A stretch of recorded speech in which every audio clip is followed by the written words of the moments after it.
women who win also invest, and they invest in all areas of their lives. Women and men, I don't know if we have any men on here tonight, um, but if you are, consider yourself a male, you may have sisters, mothers, aunties, girlfriends, sister friends that this may be appropriate for. So keep that in mind. I would encourage you all, the one thing out of here is to make sure that you are taking some notes, and let's have some fun. Make sure that you if you have any questions, put them in the chat. And I know that either Rashonda or Dr. Mons or Tanita can help out with this part if you have any questions. So a little bit about me. My name is Jennifer McReynolds. I graduated from the illustrious Spelman College in 2001. Um, and I majored in economics. I majored in economics because I wanted to get as close to a business degree as I could, but also I felt like economics, economy, money, it all kind of ran hand in hand. I knew I grew up without a whole lot of money, and so I was trying to get to some money, right?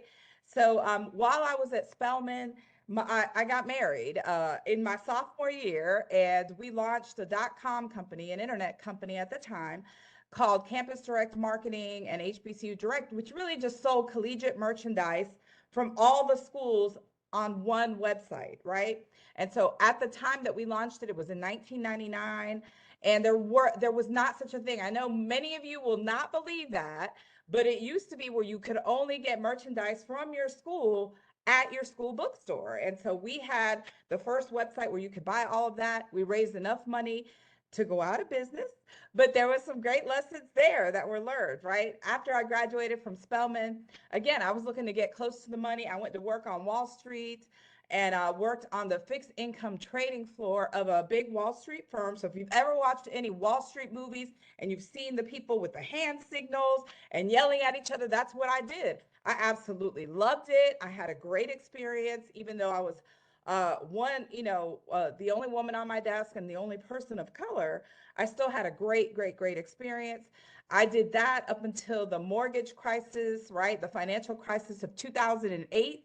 And from there, I pivoted to actually go work for a venture capital fund that actually made investments into entrepreneurs, mostly located in the developing world. So most of the work that we did was based in East Africa, Asia, or South Asia, I would say India, and Latin America. Awesome work. Kind of, if you think about Shark Tank, if any of y'all have seen Shark Tank, it was very much like Shark Tank style, but in the developing world, actually making investments into entrepreneurs that had novel businesses running from a very basic cell phone. So the old Nokia, like flip phones that were back in the day that maybe your parents had back in the day or you had back in the day. We wanted very basic apps that could help very poor people located in those countries. And so what do I do today? In 2018, I joined my husband. We co-run a financial and investment advisory practice in the Atlanta area that's headquartered here, but we have operations all across the US with an office in Southwest Florida and an office in Hawaii and another in Puerto Rico. And so for me in 2017, I had my last baby and kind of had a come to Jesus moment of, I'm not sure that I want to do this work in the same way that I've been doing it. And my husband had been running our practice and he said, hey, why don't you come spend time with the baby and just figure out what role you want to have in the business. And for me, it was very easy. I had been in finance and I was very passionate about financial services. And so what I've done is really specialize in financial services for our people and also with women in particular, because I think there are things that women need to think about that oftentimes men don't have to think about in the same way. Like, do we leave corporate America to have babies? And if we come back, how many years have we given up in promotions or in contributing to our 401ks or whatever our workplace retirement plans are? Do we raise babies and also have to take care of aging parents when they really need us? What about divorces? So all those reasons is why I do the work that I do, but also because I saw my mother in the stage where she was working two jobs while my dad went to school to better himself. And then ultimately they divorced, how she had such a hard time because she had not been educated. And so I knew that I wanted to have a different life than she had. And that is why I'm so passionate about working with women to make sure that, man, at the end of the day, if you're going to work hard, that you have something to the side so that you don't have to work until you die, or that you don't have to work as the Walmart greeter because you need to, not because you want to. Okay. And so with that, let's kick it off and let's talk, right? So what I realized is that for the most part, people, they don't plan to fail, right? They don't set out and say, hey, I think, whatever I do, I'm going to fail at it, right? It's just that we fail to plan. We usually will walk around oftentimes not having a plan for what we want for our financial lives, right? And so look, in this graphic here, what happens is as we go through life, if you are in college right now, many of you maybe have taken out some credit cards. Some of you I saw in the chat earlier are thinking about buying a house and are looking, you want to become a home buyer. And so what happens is financial companies will sell you products, right? So there is a financial transaction that happens. And so you can have a loan with one company if you buy a house. You can have some credit cards. Maybe you start your first job and you get your 401k, you've got some bank accounts. But what happens is that in the process of this, each institution is managing separately, your profile. And so what's hard is to get a complete picture of what all of those things looks like in your financial life, right? And so what we do in our practice is we like to do a financial plan so that we can see everything that you have in one place to see how all of those things can or may not actually help you to get to your ultimate destination. Your ultimate destination may be retiring early or retiring with a set amount of money. I want to have $1 million saved by the time I'm 50 years old. How do all these things you have work towards getting you to that ultimate goal? So it's kind of like a financial GPS. So we say you got to be intentional in your financial life as well, and we got to plan in your financial life, okay? So let's talk about what are some of today's financial challenges that are affecting everyone. So this is what we know from the Employee Benefit Research Institute is that 9 out of 10 retirees rely on Social Security as a source of income, right? So it's great if we get Social Security, y'all. We're just not sure if Social Security will be still funded by the time it's time for us to retire, right? So while it may be great to have as okay, this is good, let's not plan on it. Let's make sure we're taking care of our stuff, right? And saving for our own retirement, because we're not sure Social Security is going to be there if it's going to be fully funded. Nearly half of all retirees say they retired earlier than expected, right? Which means that they may have to go back to work because that money, they got more life left than what money they have left, right? And nearly half of all workers say debt is negatively impacting their ability to save for retirement. Listen, every dollar that you have in debt is a dollar. Every dollar that you have in debt that you have to pay on, that you have to service, is a dollar that you don't have to put towards your savings and your retirement. Okay, so debt, while it can be helpful to have some debt, right, in our lives, if we buy a house, buying a car, having too much debt can really strangle us. Okay. So let's also talk about, it looks like I have a slide missing. Um, well, maybe it got missed. Okay, let me go here. So let's talk about the financial challenges that actually affect Black women. And so look, Black women face a 90% wealth gap. And that is, due to complex historical factors, Black women remain heavily disadvantaged in the areas of wealth, earnings, and health. The median Black household owns 90% less wealth than the median white household, and the gap is slightly larger for single Black women relative to single white men and single white women. Okay. The large earnings gap drives much of the wealth gap. That's not a shocker. That's not a surprise. But lower levels of earnings for Black households really does account for about 2/3 of the average wealth gap. The rest of it is explained by other factors, right? Like access to capital when we need it. Can we borrow money when we actually need it, right? And investment opportunities, our personal finances, our lack of financial information, and then also home ownership, right? Not being homeowners is part of that wealth gap, right? Not having a big asset like a home becomes part of that big wealth gap. Black women make less in the labor market and are also paid significantly less per hour and are about 10 points less likely to be employed than white men. The hourly earnings gap or wage gap stands at 15% relative to white women and 35% relative to white men. So if white men earn $1, right, for their work per hour, that means white women are making 85 cents to that white man's dollar, and Black women are making 35 cents less, right? So what is that? That puts us at 65%. So 65 cents that Black women make per hour versus a white man at $1 an hour, okay? The wage gap widens throughout all of our working years, but especially between the ages of 20 to 35. Um, there's a personal finances gap, right? So Black women's wealth is not only held down by lower access to having high return assets, like the home ownership, like access to the stock market, investments, that kind of thing, but also that personal finances gap is also affected to high exposure to high cost liabilities. Like, for instance, Black women are 5 times more likely than white men to rely on expensive payday loans, mostly due to limited access to credit, right? Maybe your credit's not established, or maybe you've tarnished the credit a little bit in how you paid it back, right? Or lack of access, again, to financial services. But in the study that Goldman Sachs did here, Black women understood very little about compound interest. We're going to talk about that a little bit later, and how the correlation between compound interest and investments, right? And the stock market. And then lastly, the housing gap, right? And this is a big one. The Black American homeownership rate is at 44%. In the last 10 years, it increased less than 0.5%, right? Asian Americans and Hispanic Americans actually represent the fastest growing demographic in home ownership.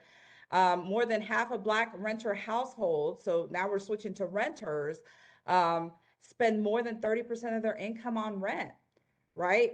And I think Rashonda can tell us, I mean, the numbers that we're looking for that you should spend in your budget should be way less than 54%. I want to say it's like 30% of the money you have coming in should be going to actually paying your rent or paying your mortgage, right? But Black households are spending 54% of that income, 54% of households, yeah, are spending more than 30%. And about 30% of Black renters are cost burden, which means that they're spending more than 50% of their income every single month paying for housing, okay? Also, the CDC estimates that a third of homes occupied by Black women are unhealthy due to problems such as rodents, leaks, peeling paint, no working smoke alarm, and 10% of those homes have moderate to severe issues, like they have plumbing issues, heating issues, so massive issues. So there's a big gap there, right? So you all would agree that there's some issues, right, financially that we've got to deal with. All right. So let's talk about the investment phases, okay? So there really is, in all of our lifetimes, there are 3 investment phases, right? So between the ages of 18 and 55, that's our accumulation phase, okay? That means this is our time to build up our savings for retirement, for those long-term goals that we have. That's the time that we have. Sometimes those numbers stretch out a little bit, the ages stretch out a little bit, because maybe we didn't start saving early enough. So now we've got to work a little bit longer. So our accumulation phase extends a bit, okay? The next investment phase is the protection phase. That's the 5 to 10 years right before retirement, where you've accumulated some money, maybe in your workplace retirement plan. Maybe you've got an IRA or two. You've got some other investment savings. But at that point, we can't be as loosey-goosey about our money, right? Like, the money that we've saved, we can't decide we're going to go and invest in some, like, whatever the newest trend is out there, because that's our time to protect those funds, because we don't have that many more years as working years. So that's the protection phase. And then lastly is the distribution phase. That's when you're actually in retirement and you're living off of that money that you've accumulated, right? So those are the 3 investment phases. So how do most people save? This is how most people save. And especially if you talk, you know, maybe to some of your grandparents or parents, aunties and uncles, this seems to be the trend, right? I think it has changed a little bit, maybe in our parents' generation, definitely in our generation. But most people, if they have some money, they're actually putting it at the bank. So let's take a look at that. Say you have $10,000. This is how most people save, and you decide to put it at the bank, and the bank is paying you 1%. Okay. So what did you make? That 1% interest on that 10,000 made you $100 for that entire year. Oh, okay. I'm sorry. For that entire year, you have made, let me see if I can change that. Okay, there we go. You made $100 for that entire year, but then you have to pay $25 because you have to pay taxes every year in your accounts. We're going to talk about accounts that you don't have to pay taxes on up front, but at your bank account, in a savings account, in a money market, you've got to pay taxes on whatever you made every year. So now you've $25 are paid in taxes. So really your net earnings are $75. So that means on that $10,000 you have at the bank, you now have $10,075, right? But y'all, I know you have heard everything about inflation this year, right? How the numbers are just skyrocketing. Everything, eggs cost $6, milk costs $5, right? Everything costs so much. Meat, chicken wings, y'all. Chicken wings were crazy last year, okay? But listen, inflation, how does it affect you? Because everything costs you more. And right now, on average, the rate of inflation over the last year has been, let's call it 6%. That means that what you could actually buy with that same money you had is a lot less. So now that $10,075 really spends like $9,400, okay? So you've actually lost purchasing power because your money is not worth as much because everything is costing you more than it did before, okay? Does that make sense? I hope it does. All right. So one of the things that we talk about, and Dr. Monds, make sure you're keeping track of my time and just posting because I can't see the chat while I'm talking, is that we talk to people about becoming an owner and not a loaner. So Jennifer, what do you mean by that? Listen, because most of us have been taught by our parents or our grandparents that we need to put our money in the bank, what happens is that we forego the opportunity to make a lot more on our money, right? So in essence, what we've done is we put our money in the bank. What does the bank do? The bank, hey, there's a couple ways they make money. One of the ways is they make some loans, right? They do some home loans, some credit card loans, right? That's a way they make money. They make a ton of money on fees, okay, y'all? So they've got all kinds of fees that they can charge you for. But the other way they make money is they take all of our dollars that we put at the bank and then they go invest it in the stock market. They pay us 1 to 3% of our money. It's, savings accounts are paying a little bit more if you have a high yield savings. They're paying us 1 to 3%. And then they go make 10, 12, 15% by investing in the stock market. They pay us 1 to 3%, and that difference is their profit, right? The bank is not in the business of teaching you about investing. They're not in the business of teaching you how to have more money than what your grandparents had or your parents had, right? So we say, look, there's a place for banks, right? For basic transactions, for our regular checking stuff, there's a place for that. But our real savings, we should not keep at the bank. Our long-term savings should be invested so that we now can become the owners. We can make the profits. We can make above 10 to 12% because historically, listen, CDs, savings accounts, money markets, they give you a low rate of return. And we're going to learn a little bit later why the rate of return is so important, okay? So does that make sense? Become an owner, not a loaner to the bank, because the bank is taking advantage of us and our dollars that are in there to go make some money on us, okay? So Dr. Monds, I've never done this through WebEx, so I'm hoping that when I want us to watch a video that talks a little bit about the rule of 72. Really quickly, can anybody tell me if they've ever heard of the rule of 72 before in the chat? No? Okay. Listen, I had never heard of it. I was an econ major. I took finance, I took accounting classes at Morehouse. I'd never heard of the Rule of 72. And the Rule of 72 is a finance concept that we're going to learn about it, but it's been around since the early 1900s, and I never learned about it. So let me try and click on here and just see. The Rule of 72. You should stay until the end of this video. Trust me. The Rule of 72 is the amount of years it takes for your ROI, return on investment, to double. The higher your interest rate is the least amount of years it'll take for your money to double. A lower interest rate means it'll take more years for your money to double. Example. Let's take 3 individuals, all aged 18 years old. Their names are Alicia, Tyrone, and Shauna.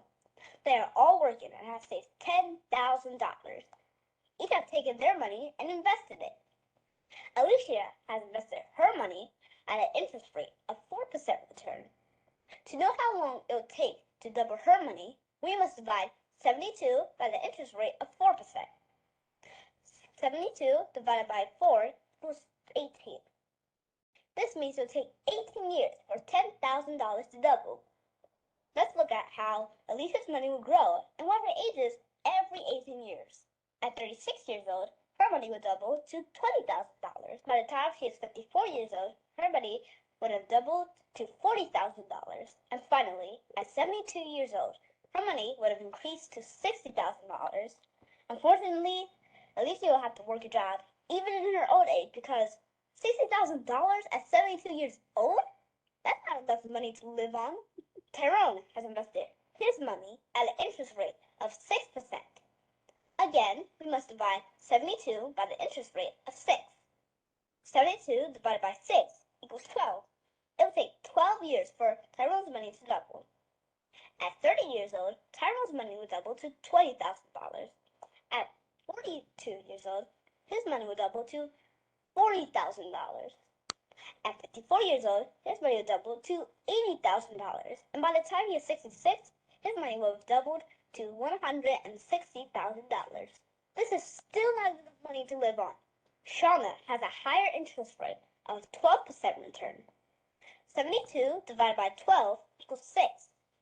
This means it will take 6 years for $10,000 to double. When she is 24 years old, her $10,000 would have doubled to $20,000. By the time she is 30, it would have doubled to $40,000.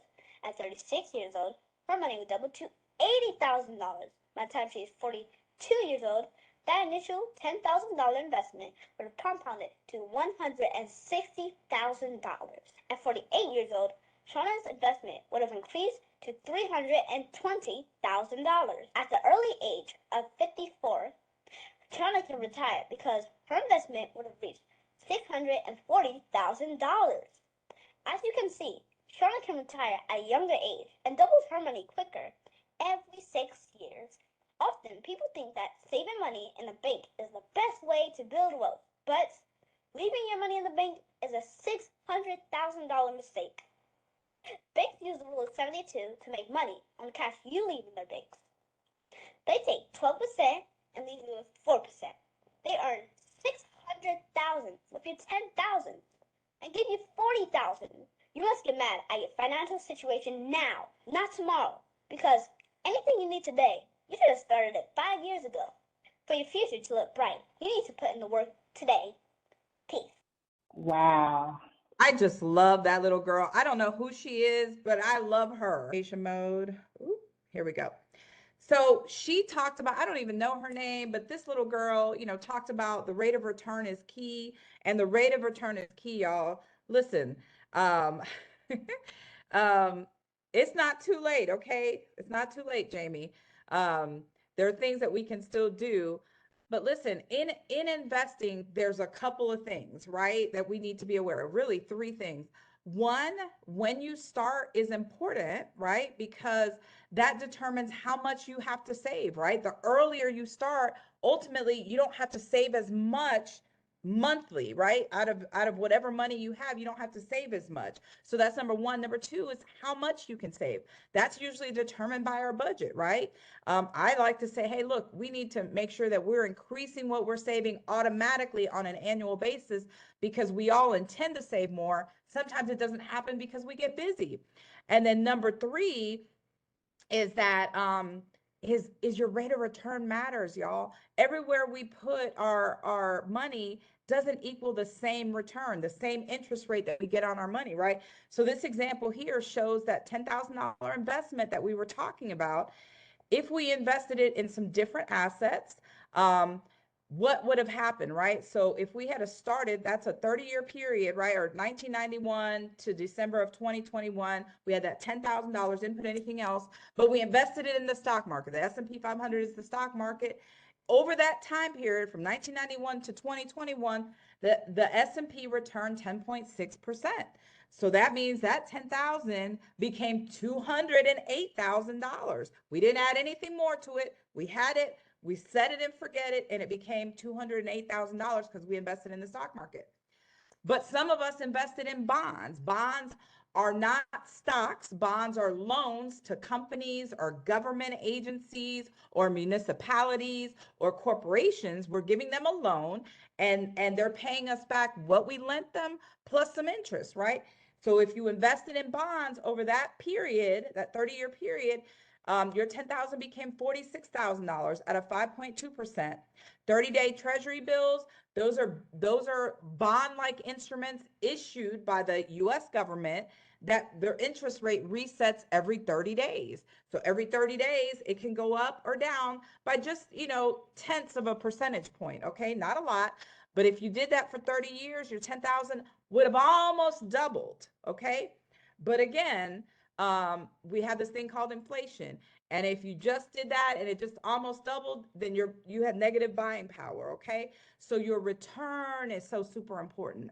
And so one of the things we like to do in our practice is, man, we have to make up time. Our people need to make up some time. We're behind. I don't care how much money you have or don't have, we're behind, okay? Which means that I'm going to look at our representatives that work with us are going to look at making sure that we can get double-digit returns because we got to play catch up, okay? So your rate of return matters. I'm going to go through this quickly, but this just really talks about, I know sometimes when we talk about the stock market, sometimes we're fearful or we've heard some things because, our cousins, uncles, sisters, brother, invested in something and it didn't go well. So this right here takes a look at what the stock market has done really since 1937, okay, until 2021. In the shorter time periods, so in the 1 year periods, 1 to 3 year periods, what you see is the stock market went negative a lot more often in those shorter time periods. That is very true. Look, day to day, every 6 months to a year to 3 years, the stock market is very, very up and down. But once you start getting to 5, 10, and then 20 years, when you're looking at longer term, what happens is you start to see it sort of level out and you see way more positive periods and a lot less negative periods, okay? So this is us making sure that we have a longer term view when we're thinking about investing, okay? Because in the longer term, although I'm not a magician, but what the stock market has shown us, and I don't have a crystal ball, is that over the longer term, if you have 10 years before you retire, if you have longer, some of you are young and you have a lot longer, that you really, really could create a true legacy that can take care of your children's children, okay? So one of the things I want to talk about tonight, and I'm going to tack on to our in-person on the 18th, are different ways to invest. So tonight, I want to talk about investing in a mutual fund. Well, why do I want to talk about mutual funds? Let me tell you why. In my experience over the last 22 years working in financial services, about 80% of the clients that we have seen have come to us and have built their wealth or have built their retirement savings through mutual funds. Why? Because most workplace retirement plans are based in mutual funds. Whether you have a government job, federal, state, or even a corporate job, most of your retirement is in mutual funds, which holds the bulk of most people's wealth. Okay, so we're going to talk about mutual funds. Okay, what is a mutual fund? A mutual fund is a bunch of individual investors that pool their money and have it professionally managed. And you can manage and invest it into a mutual fund that will it holds stocks or bonds or a combination of stocks and bonds, right? Stocks are ownership in companies, bonds are loans to companies or governments or municipalities, and they come in all kinds of flavors. I promise you, if there is something that you're interested in, there is a flavor of a mutual bond in that, right? So here are some examples. Like if you are interested in entertainment, we have entertainment bonds. If you're interested in women-led companies, we now have, mutual funds that have women-led companies that you can invest in. Consumers, energy, anything like that.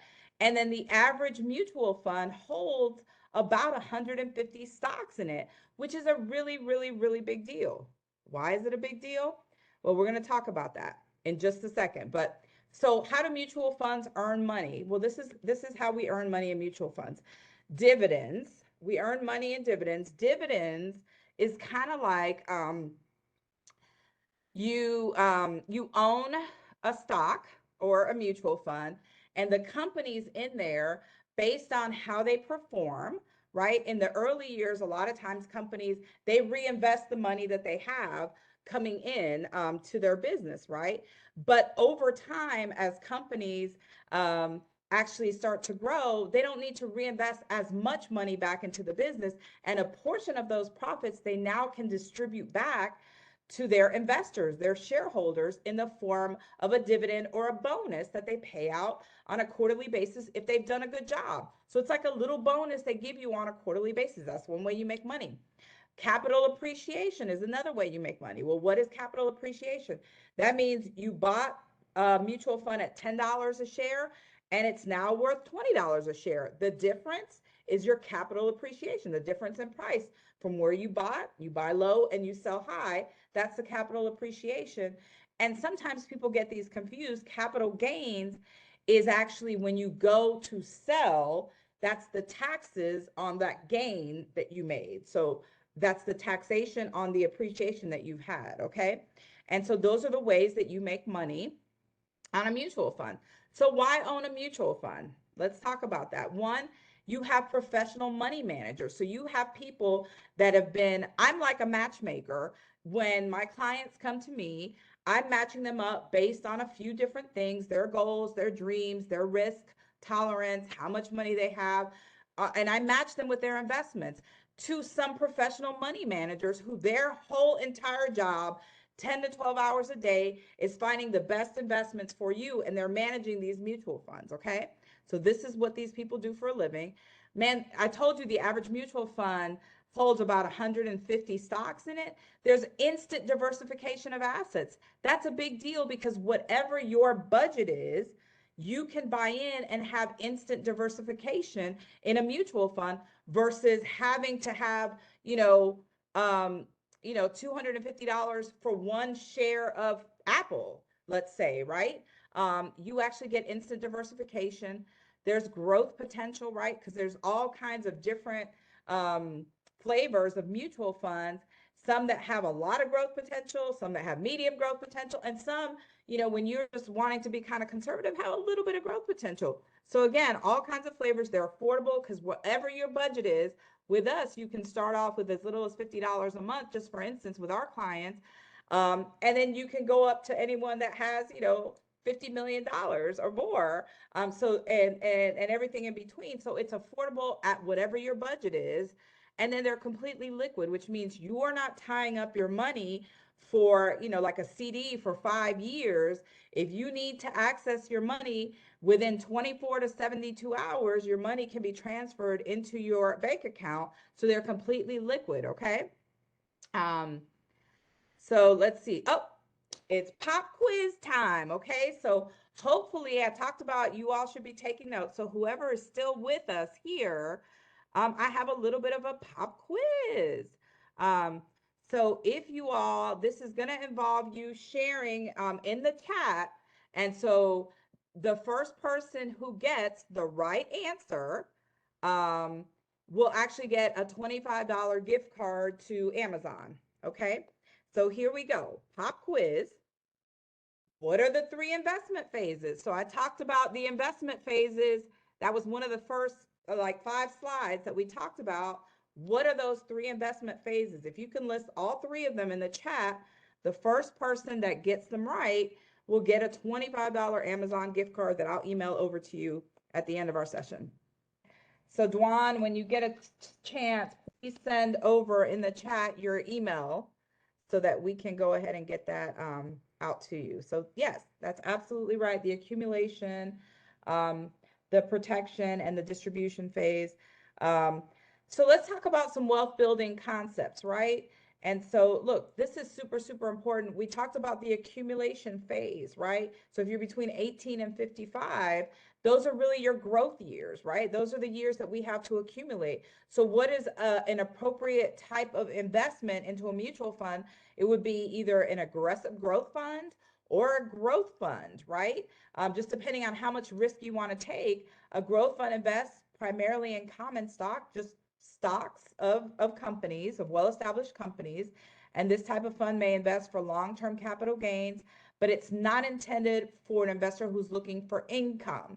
Income is for a conservative investor who may be approaching retirement or actually in retirement, okay?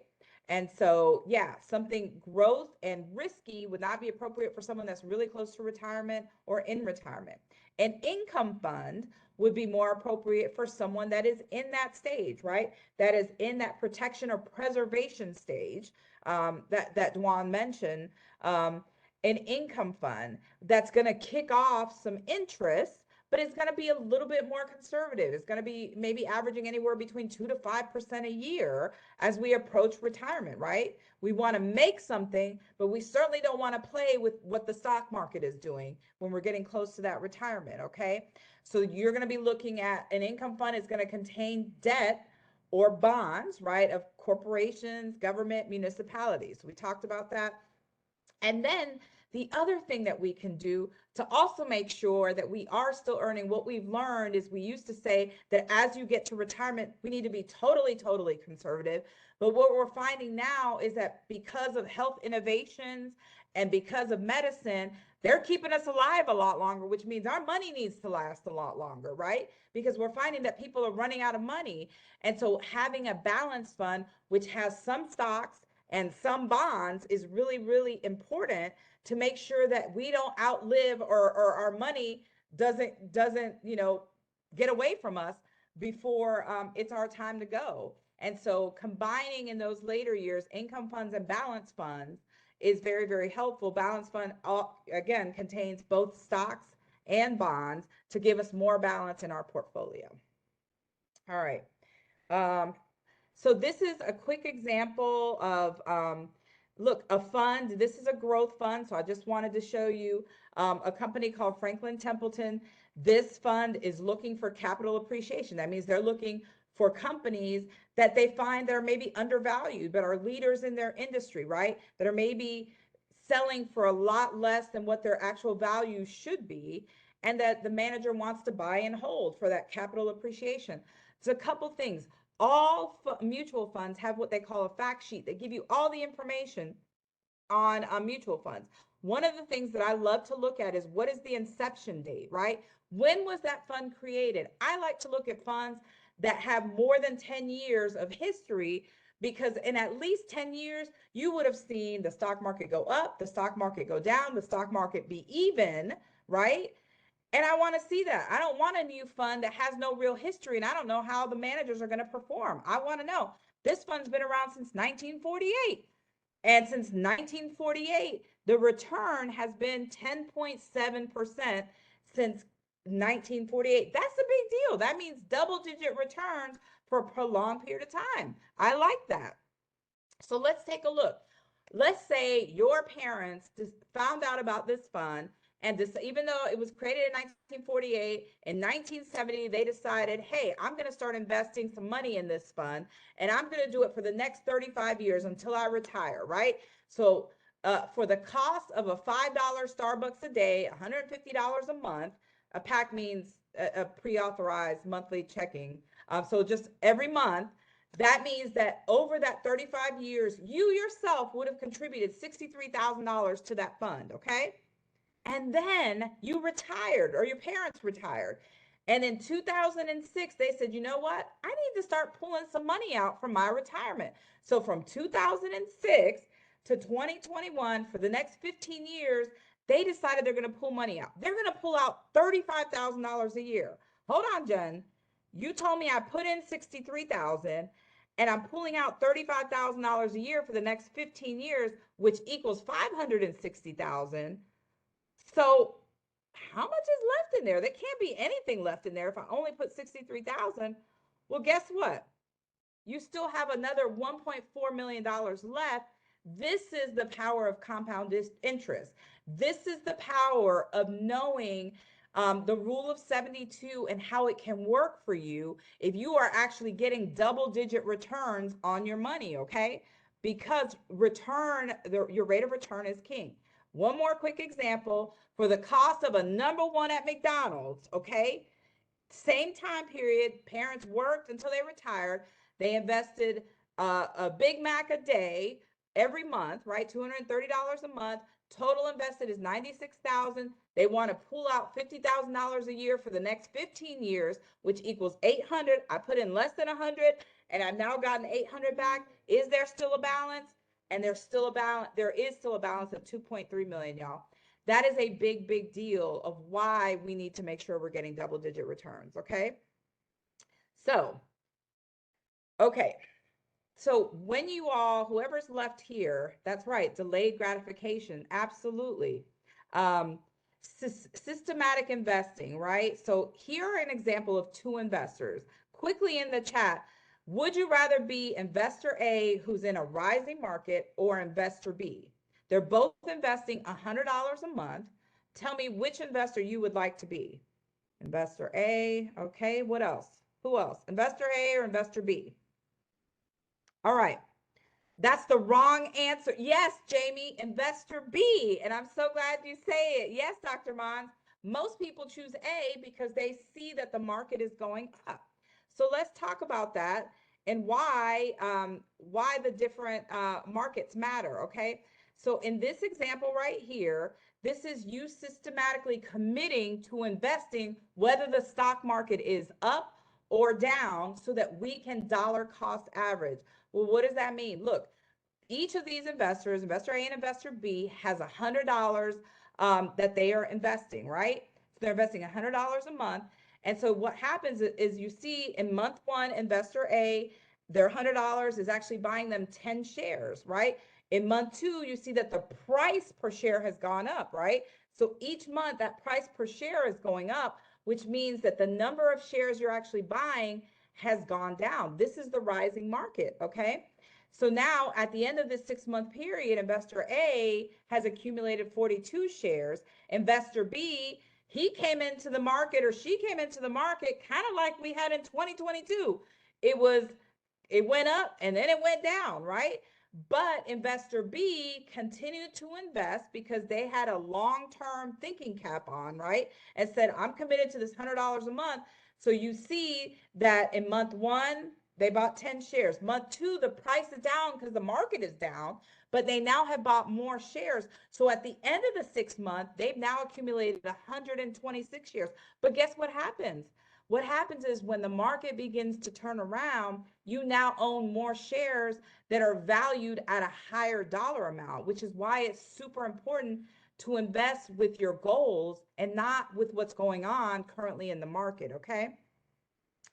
I love this slide, and I'm going to tell you why, because it shows, look, the stock market reacts to what is going on in the news, and it reacts to what's going on in the news globally, not just here locally. It's everywhere, right? And so this graph shows you that from 1992 to 2021, every year there was some stuff happening in the market, right? That could cause, and sometimes did cause, the stock market to go down, okay? So this is, call it a 30-year period. Again, you invested $10,000, right? But had you stayed invested through that whole time period, we talked about this, your 10,000 would have grown to 208,000, even at or despite what was going on in the market, right? So we've got Y2K. We thought the world was going to end. We weren't going to access our money in Y2K, right? We had Hurricane Katrina. We had the US financial crisis, right? We had a Brexit in the UK.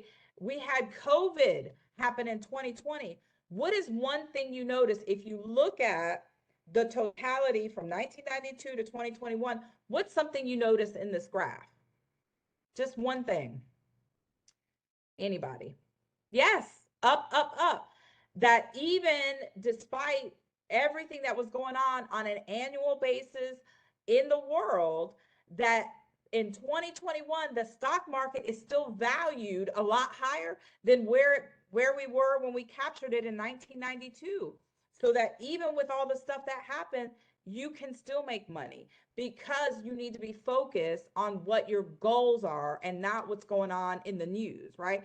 So I tell people to turn off CNN when it comes to money stuff, right? Because CNN to me stands for constant negative news, right? And so I say you got to put your blinders on and make sure that, hey, we stay locked in step on your goals. And so I'm constantly reminding my clients, look, you told me this is what you were aiming for.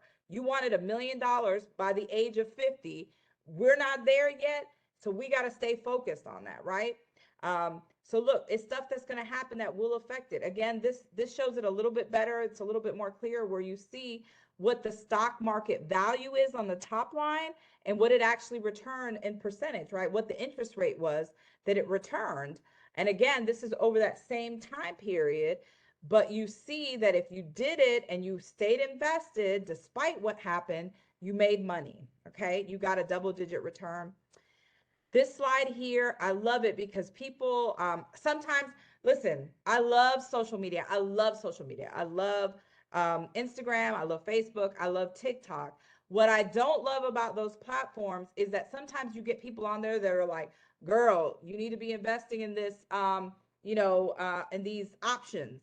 You need to be invested in whatever the hottest new thing is.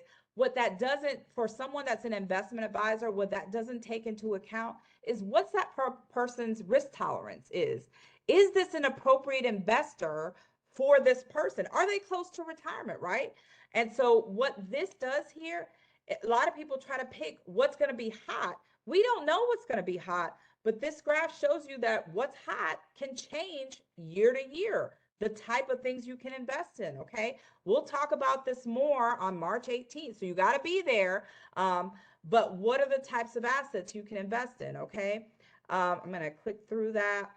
Listen, we talked about, how in that example about the bank account paying taxes a year, but we need to take advantage of tax deferred savings.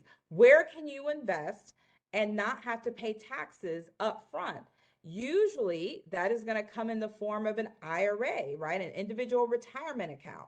It's going to come when you invest in your company's 401k or your 403b, your TSP, whatever, wherever you end up working, your workplace retirement plan, you're going to be investing in that. And it's going to be pre-tax, right? And you want to do that because there is a difference. If you don't have to pay taxes up front, your money has a chance to grow a lot faster and a lot more over time than if you are paying taxes on an annual basis. And so in this example, that same $10,000 over the 30 years, there's a difference, right? It's almost cut in half by taxation, okay? And so then when you do retire, your tax rate should be lower because you're not making income in the way you were during your major career years. So now when you're taxed at a lower rate than when you were working, okay? And listen, don't pay the high cost of waiting. I am a Girl Scout troop leader for my daughter. I have a 6-year-old and I have 3 kids, but the youngest is 6, and I'm her troop leader. And I talk to my middle and high school Girl Scouts about starting to invest with whatever money they have, from babysitting, cutting grass. Okay. Because it matters when you start, right? The longer you wait to start saving for the future, the less time your money has to grow. So if you start at the age of 27 saving $100 a month, right? You delay it just a year and you're cutting about $50,000, $41,000 just by delaying it a year. You wait till you're 42, and man, you've missed out on a huge chunk, $358,000. So the sooner you start, the better, because your money has time to compound. That's really, really important. And the cost of a year doesn't seem like a lot, but it really does add up. Okay. Again, look at this example as I get ready, as we're bringing this in for a landing. And in this example, investor A starts investing in an IRA at the age of 22, their first job out of college. The max, this is a little bit dated today, we can do up to $6,500 a year. But from the age of 22 to 29, they invested, they maxed out on their IRA, and then they stopped. They invested from 22 to 29, 6,000 a year, and stopped. And they ended up, by the time they were retirement ready, with $2.2 million. Now, investor B had some good times with that first job, right? They were living their life. They were single in the city.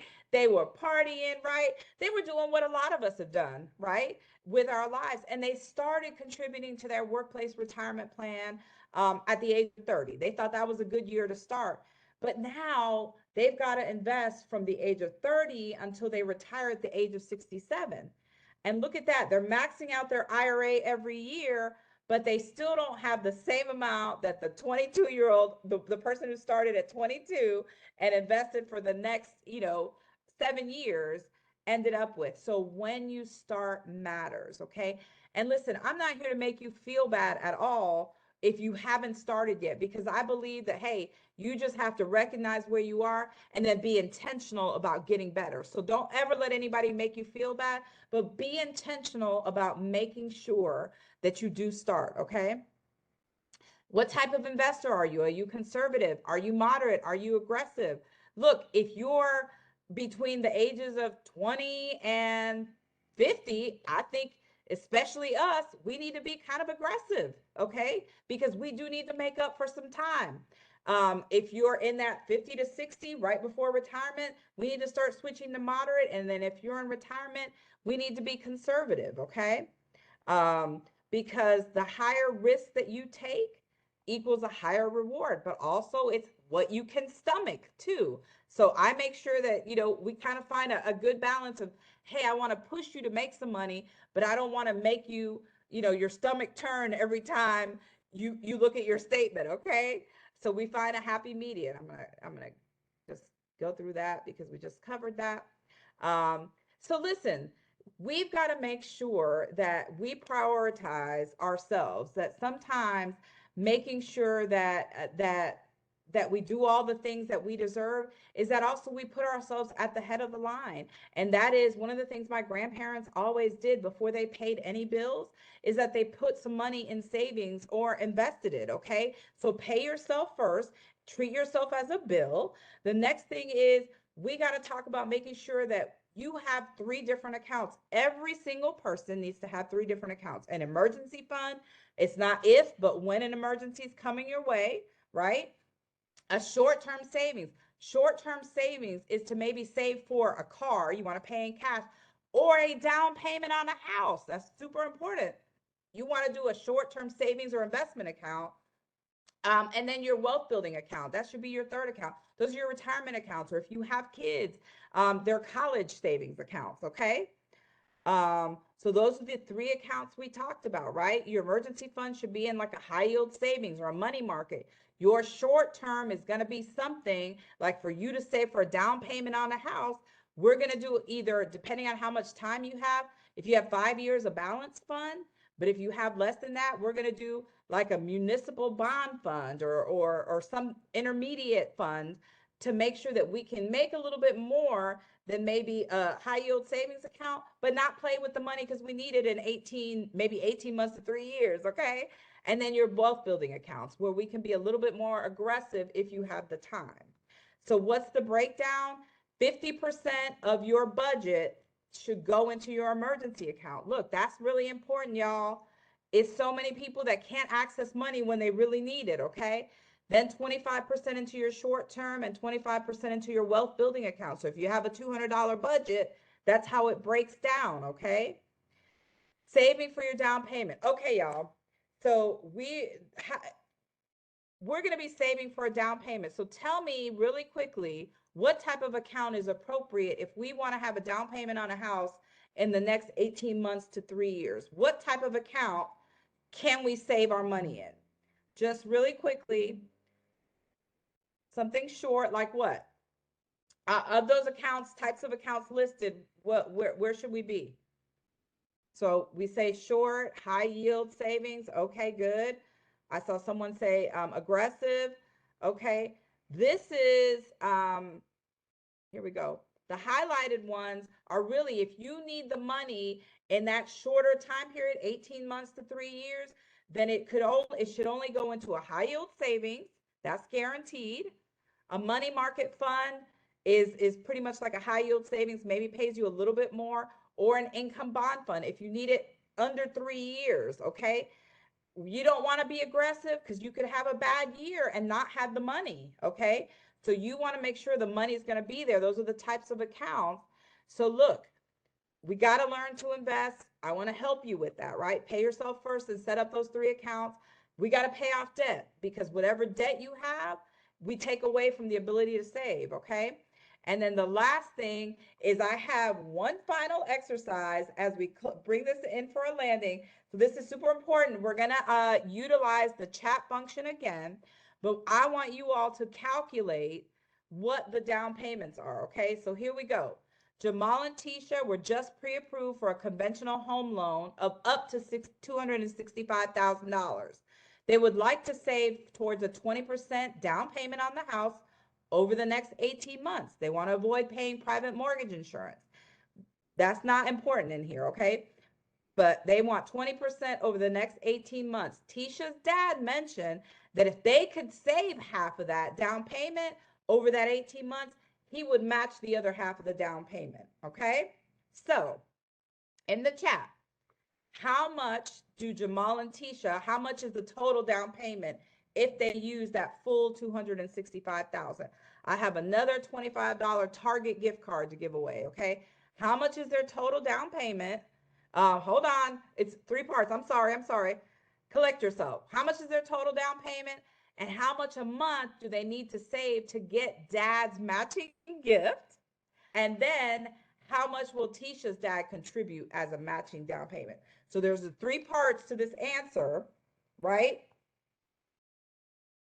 And we've got like 2 minutes before we're bringing this in. So in the chat, the first person that gets all 3 parts will get the gift card. Dr. Monds, if you can help me with this, because I can't see the full chat. I'll be happy to help you. Okay. Because I want to lead this up in case people have to refer to it. Can you hear me okay? I can hear you. Can you hear me? Yes, and we do have Tanita McKnight. Tanita, you can't play, but you've already posted the answer. Anita's excited. Oh, she's eligible. Well, you put the answers in there. All right. I just sent you the answers, Dr. Monds. Listen, Tanita, that's why I was playing Rashonda's game. And believe. Tanita has posted those exact answers in the chat. I told her she can't play. Who's the next person? Has anybody else posted?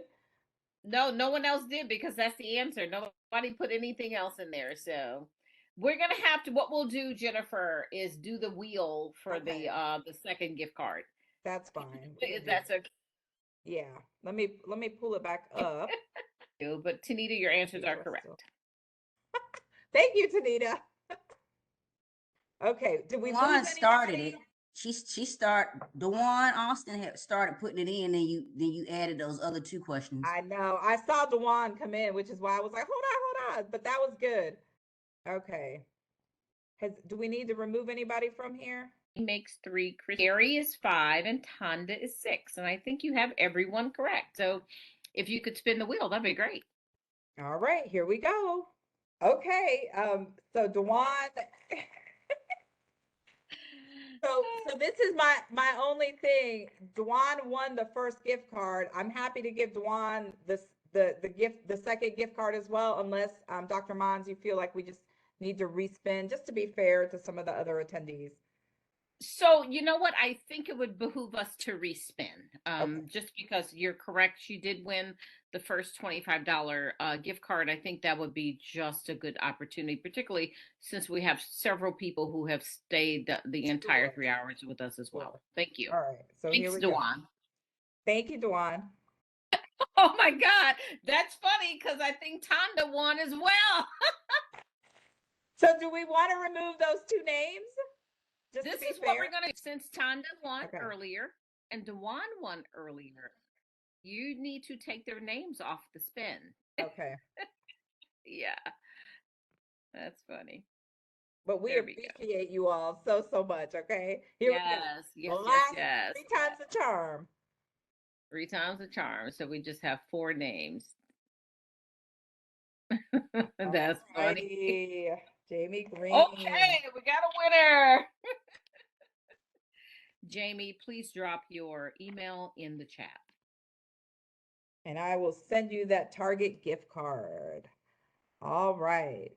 And Dr. Mons, that will conclude my my actual presentation. I will drop the rule of 72, although I think Dr. Mons actually found the video, but I'm happy to drop it again in the chat. Found it, and thank you, ladies.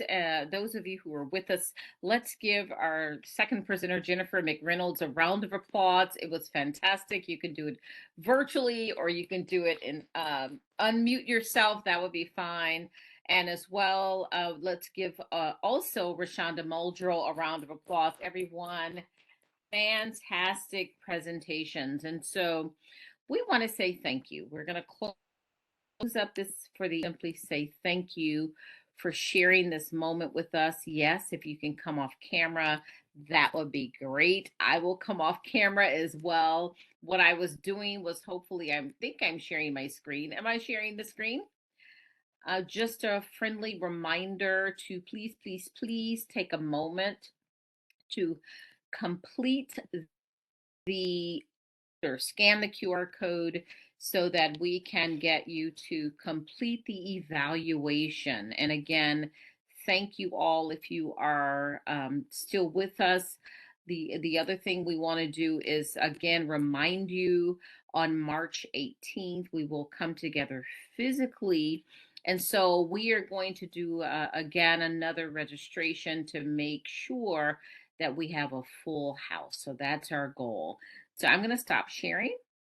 And again, if you are off camera, if you can come off camera for a second for us to get a last minute image of everyone who's on the call, that will be fantastic. Congratulations to Jamie and Dewan and Tandra for winning your gift cards. And again, Rashonda and Jennifer, you were fantastic. And so I just got a screenshot, and if all hearts and minds are clear, we can say good evening. And if you're an Albany State student, enjoy the rest of your spring break. We will make available these recordings on a more broader audience. For example, we're trying to get them on the Albany State University so that you can watch them at your, again, I mean, the information is value added. And so we will certainly share them as well with the pre-registrants, for which we've had more than 40 or so pre-registrants for this evening session. And so if there are any questions, I will allow anyone on the session to unmute yourselves and answer any questions to our presenters that you might have at this time. Let me just say really quick while we think about our questions is Jamie and Dewan, I'm going to send you an email before I actually send the gift card. If you can just confirm that it's correct, there are no typos before I send it to someone. I want to make sure you do get it. Okay. Okay. No questions. Okay. Well, we are going to say goodbye. I'm going to stop the recording. Thank you again, Jennifer. Thank you again, Rashonda. You are both fantastic. And thank you, Tanita, who was our presenter, one of our experts who will be joining us on March 18th. Students especially, I appreciate you coming, and I hope that the time was well spent. I know I had a good time. In spite of the challenges we had earlier, it's been technical challenges. It's been fantastic. So thank you all, and have a good night. Bye now. Good night.